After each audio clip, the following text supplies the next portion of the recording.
Disclaimer, you do not need 20% down to buy a home.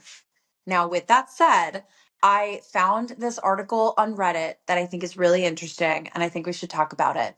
It's titled, Help Me Explain to My Husband Why Sellers Prefer 20% Down to 5% Down.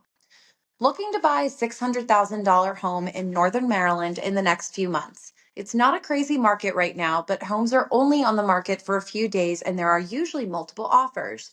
Our realtor explained that most sellers will accept an offer with a 20% down conventional mortgage over one with only 5% down. My husband insists this makes no sense, that the seller gets their money either way.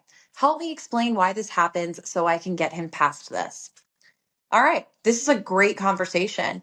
A 20% down payment demonstrates that the buyer is financially stable and has more skin in the game.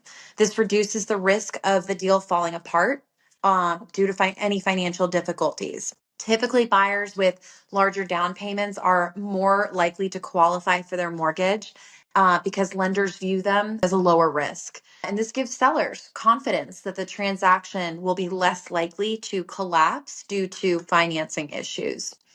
A 20% down payment means the buyer avoids private mortgage insurance. Not that that matters to the seller, but it typically makes their monthly payments and their financials a bit stronger.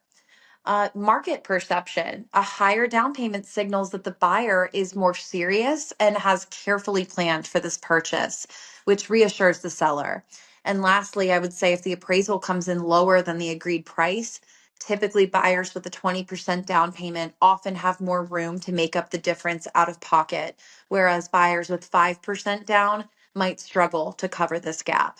So it's a really interesting conversation. Like I said in the beginning, you do not need to put down 20% to purchase a home, but it may make you look more appealing as a potential buyer to your seller.